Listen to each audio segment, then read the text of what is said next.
안녕하세요. 저는 데이트 폭력 피해자인데요. 제가 데이트 폭력을 당했을 당시 아무리 찾아봐도 인터넷이나 이런 블로그나 뭐 이런 SNS에 어떻게 해결 방법이 나오지도 않았고 주변 사람들한테 알리기도 좀 수치스러운 그런 부분 때문에 혼자 끙끙 앓고 있다가 그 친구가 좋은 변호사님을 소개해 주셔서 사건 해결을 잘 처리하게 되었는데, 다른 데이트 폭력 피해자님들도 어떻게 해야 할지 모르실 것 같아서 영상에 참여하게 되었습니다. 안녕하세요. 저는 그 소개를 시켜준 친구입니다.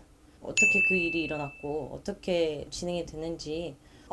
일단 처음 만나게 된 거는 이제 그 초등학교 동창 친구의 소개로 만나게 되었는데, 그 친구가 뭔가 믿음이 있어서 아주 짧은 기간 안에 가까워지게 되었는데, 저는 처음에는 데이트 폭력인지 몰랐지만 이 사건이 이제 해결되고 나서 생각을 해보니 이게 데이트 폭력이라고 생각을 하게 되었어요.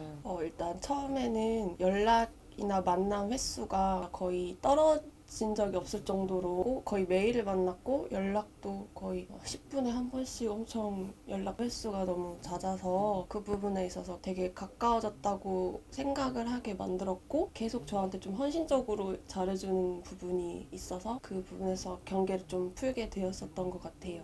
그러다가 이제 어떻게 좀 바뀌게 됐는지. 그러다가 한 달 정도 뒤에 이제 점점 무리한 요구를 이제 하게 되었고, 예를 들어서 커플링을 맞추고 싶다고 했는데 자기가 돈이 40만 원이 부족하다라고 해서 저한테 현금을 요구를 했는데, 같이 가서 40만 원을 보태주겠다라고 얘기했는데 자기는 꼭 현금이어야 한다며 그런 식으로 돈을 요구하거나, 아니면 제가 자고 있을 때 몰래 저의 핸드폰을 들어가서 사업자 등록증이나 저의 개인정보 같은 거를 제 핸드폰으로 몰래 옮긴다거나 이런 좀 이상한 행동을 했었고, 이유는 딱히 설명 안 하고 그냥 미안하다고 얘기를 했고, 그리고 뭐 저의 그 SNS나 인스타그램 들어가서 자기가 마음대로 지인들을 차단하거나 친구를 못 만나게 하거나, 거의 뭐 매일매일 저녁에 이제 저한테 찾아와서 그렇게 제가 어디 가지 못하게끔 만남을 해왔었던 것 같습니다. 그래서 사실 저희가 워낙 친해서 적어도 일주일에 한 번은 만나는 사이인데, 이 친구가 만났던 그분은 저는 만난 적도 없고 그분을 만나는 동안 이 친구를 본 적이 없습니다. 한 번도. 그래서 이제 그 일이 있은 후에 좀 어떤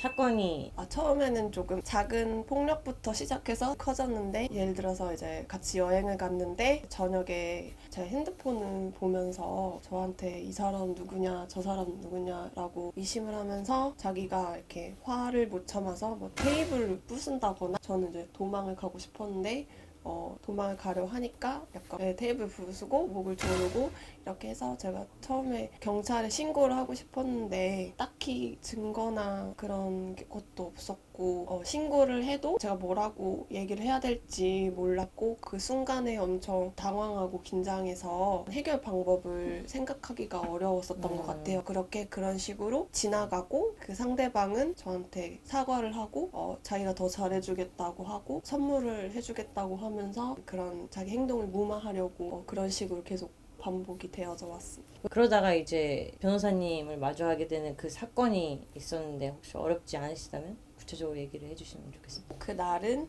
제가 이제 퇴근하고 제 지인이 오는 날이었는데, 남자친구가 전화가 와서 뭘 했느냐라고 좀 의심을 하면서 저희 그 사업장에 찾아오겠다고 얘기를 해서 저는 다시 사업장으로 돌아갔는데, 이제 그 가해자가 그 사업장에 들어가서 무엇을 했는지 뭐 쓰레기통을 확인해보자 이렇게 얘기를 했는데, 예전에도 좀 사업장에서 그 친구가 저한테 폭력을 행사한 적이 있어서 단둘이 있기에 뭔가 무서워서 밖에서 얘기를 하자고 했으나, 그 친구가 계속 들어가자고 재촉을 해서 제가 이제 집으로 도망가려는 상황이 발생했는데, 그 가해자가 저를 이제 자기 차 안으로 끌고 들어와서 이제 문을 잠그고 감금을 하고, 그 안에서 이제 실랑이를 하다가 저를 좀 때리는 상황이 발생을 했고, 그렇게 시간이 한 두세 시간 지나다가 제가 이제 풀려나서 집으로 도망간 다음에 부모님께 알려서 이제 부모님이 경찰에 신고한 그런 상황이었어요. 짚고 넘어가고 싶은 건, 이분이 운동을 하시던 분이죠. 네. 그래서 그 일을 겪고 한 이틀 후인가 이 친구가 이거를 해결을 하고 싶다, 법적으로 나는 이거를 참을 일이 아니라고 생각하고 또 나 같은 피해자가 나올 수 있기 때문에 이분은 내가 법적으로 하고 싶다 해서 제가 이제 박 변호사님을 추천을 하게 됐죠. 저는 그때 당시 경찰 조서를 받기 전 상황이어서 받으러 가기 전에 변호사님과 상담을 해서 내가 어떤 상황을 당했는지 어떠한 법적으로 문제가 되는지 상담을 받고 변호사님과 상담을 토대로 경찰분과 조사관님과 이렇게 좀 구체적이고 자세하고 객관적으로 차분하게 진술을 할 수 있게 되었습니다. 그러고 나서 조서를 받고 나서 이제 증거가 저희 진술밖에 없었는데 진술을 하고 나서 이제 CCTV라든지 이런 좀 정확하고 명백한 증거를 이제 찾아주셨고, 그러고 이제 상대방이 이제 경찰 조사를 받고 그 조사 받은 그 상황을 이제 저는 들을 수가 없었어요. 그래서 되게 불안했는데 중간중간에 이제 변호사님께 상담을 계속 하였고, 좀 이해가 안 되는 부분도 있어서 그런 부분들도 이제 변호사님께 여쭤봤는데 변호사님이 되게 객관적이고 상세하게 말씀을 해주셔서 피해자가 불안할 수 있는 그런 중간 단계 과정을 좀 덜 불안하고 어떻게 진행되었는지 프로세스를 잘 단계를 밟아 나갈 수 있었던 것 같습니다. 그런 심리 상담도 같이 받았고, 그리고 제가 어떤 상황에 처했는지도 객관적으로 볼 수 있었던 그런 상황이었었던 것 같습니다. 그래서 총 어느 정도 기간이 걸려서 지금은 진행이 어떻게 된 상태인지. 과정 같은 경우에는 거의 6개월 정도 생각보다 빠르게 진행이 되었고, 그렇게 이제 변호사님과 상담을 하고 진술하고 CCTV 증거를 이제 찾아내어서 그 가해자는 감금으로만 처벌을 받았었고, 거기서 폭행의 항목은 감금에 이제 흡수되어서 벌금을 내어서 형사처벌을 받고 나서 저는 이제 정신적으로나 신체적으로 고통이 컸기 때문에 또다시 저와 함께 하셨던 변호사님과 민사소송을 진행하게 되었습니다. 그래서 이제 저는 합의를 보지는 않았고 소송을 통해서 이제 위자료를 이제 받게 되었습니다. 마지막으로 공감을 많이 하시는 분들도 있을 것 같아서 혹시 전할 말씀이 있다면. 처음에 당하게 되었을 때는 불안하고 어디에 찾아봐도 이런 피해자들이 이후에 어떻게 대응을 해야 되고 해결해야 될지 그런 방법이 잘 나와 있지 않아서 이런 영상을 통해서 어떻게 대응을 해야 하고 어떤 식으로 해결해야 되고 어떤 과정으로 이제 진행이 되어 있는지 그런 참고 영상이 되어서 도움이 많이 되었으면 좋겠어요. 어떻게 해야 잘 대처하고 대응하고 해결할 수 있는지를 알려면 변호사님과 상담을 꼭 하셔서 문제를 잘 해결하는 게 제일 최선의 방법인 것 같습니다. 저는 CCTV가 없는 상황이어서 중간에 녹음을 하거나 목격자가 있거나 해야 되는데 그런 게 없어서 조금 어려웠던 사건이었었던 것 같아요. 초기에 데이트 폭력의 조짐이 발생한다면 무조건 주변 사람에게 알리거나 아니면 뭐 좀 이상한 부분은 녹음을 한다거나 증거를 조금 만들어 놓고 나서 신고를 하거나 최대한 상대방이랑 이제 거리를 둘 수 있는 방법을 모색을 하는 게 제일 좋은 것 같습니다. 저는 개인적으로 이제 이 사건 옆에서 본 사람으로서 이 친구가 일하는 터도 알고 어디 사는지도 알고 하기 때문에 사실 그런 폭행을 당한 입장에서는 다시 찾아올까 본능적으로 무섭기 때문에 신고를 많이 안 하는 케이스도 저같이 많다고 생각을 하는데, 정말 사고는 운이 안 좋으면 그냥 생기는 거기 때문에 당한 사람의 탓이 절대 아니기 때문에 앞으로 최대한 많은 여성들이 그냥 사고를 당하지 않기를 바라는 마음이 큰 것 같습니다.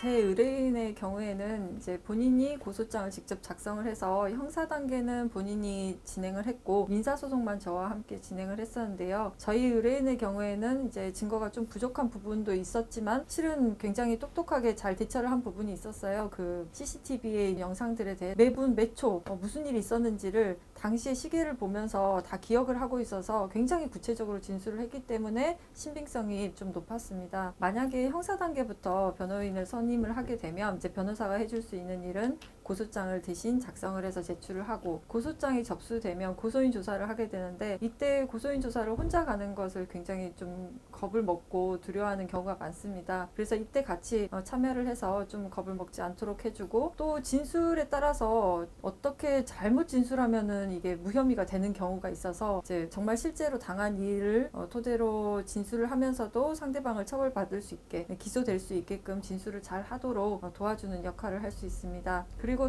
수사에 필요한 자료들을 정리를 해서 제출을 해주고 경찰서 수사관과 계속 소통을 하면서 어느 정도 수사가 진행되었는지 확인을 하고 기소가 되었는지까지 확인을 합니다. 피고소인이 만약에 혐의를 부인하고 재판 단계에서도 무죄를 주장하게 될 경우에는 고소인이 재판에 출석해서 증인신문을 해야 되는 경우가 있습니다. 이때도 혼자 법정에 나가서 진술을 하는 것이 어려운데 변호사가 선임이 돼 있으면 함께 출석해서 옆에서 안정감을 줄 수 있을 것 같습니다. 변호사 입장에서는 처음부터 선임을 하는 게 제일 좋긴 하겠지만 고소하는 것 자체는 실은 변호사가 필수적이진 않습니다. 고소 단계에서 변호사 선임 비용에 대해서 걱정하시는 분들도 많을 것 같습니다. 그런데 고소장을 작성만 하는 것만도 변호사를 선임을 할 수가 있고 처음부터 끝까지 단계에서 변호사를 선임할 수도 있는데 고소 비용이 아주 비싸진 않습니다. 또 만약에 변호사 사무실에 찾아와서 상담을 할 때 상대방을 기소할 수 있을 정도의 증거도 확보가 되어 있고 그런 진술도 구체적이라고 하면 변호사가 조금만 도와줘도 충분히 기소가 될 수 있기 때문에 비용적인 부분은 조율이 가능해서 너무 비용 걱정하지 마시고 일단은 한번 상담을 받아보시면 좋을 것 같습니다. 그러니까 데이트 폭력이라는 단어 자체가 굉장히 좀 추상적이기는 한데 뭐 지인들 연락처를 뭐 다 확보를 해놓는다든지 다른 친구들 만나지 못하게 한다든지 이런 것도 데이트 폭력의 일종은 되겠죠. 그렇지만 이것 자체가 범행이라고 할 수 있으려면 어떤 처벌할 수 있는 규정이 있어야 되는데 집착하고 만나지 못하게 하고 이 정도만으로는 형사적으로 처벌받을 수 있는 단계는 아닙니다. 실제로 형법적으로 범법행위가 있어야지 위법행위가 있어야지 형사적으로 문제되는 행위가 되겠죠. 그러니까 뭐 폭력이 있었다든지 스토킹 행위, 그러니까 몰래 따라다니면서 뭐 지켜본다든지 이런 것들부터가 이제 형사적으로 처벌받는 행위가 되겠죠. 이 민사소송 단계에서는 변호사를 선임하는 실익이 충분히 있다고 생각을 합니다. 이 형사소송은 검사와 피고인, 그러니까 피고소인이 당사자이지만 민사소송에서는 상대방에게 손해배상을 청구하는 이 고소인이 당사자가 됩니다. 그래서 형사 단계에서는 이 당사자가 아닌 피해자, 고소인이 직접 출석을 하고 재판에 참석을 하지 않아도 되고 이게 필수적인 절차는 아니지만 민사소송에서는 반드시 출석을 해야 됩니다. 그렇기 때문에 본인 아니면은 본인이 선임한 소송 대리인, 변호사가 출석을 해야 되는데 내가 직접 출석을 하면 상대방하고 계속 대면해야 되고 보는 것도 실은 공포스러울 수가 있잖아요. 그렇기 때문에 변호사를 선임해서 재판을 진행하는 게 정신적으로나 심리적으로 충분히 실익이 있을 것 같습니다. 반박 서면을 쓰려고 하면 실은 상대방이 얘기하는 주장이 정말 터무니없을 때 보기만 해도 화가 나고 불안하거든요. 또 나를 어떤 식으로 해서 나에게 보복을 할지도 두렵고요. 그렇기 때문에 그런 의미에서도 변호사 선임의 실익이 있을 것 같습니다. 형사 단계에서 이미 유죄가 확정이 되면 이 민사소송은 굉장히 쉽게 진행이 될 수 있고 또 시간이 많이 걸리진 않습니다. 그래서 그만큼 비용도 훨씬 적게 들이면서 변호사를 선임할 수가 있고요.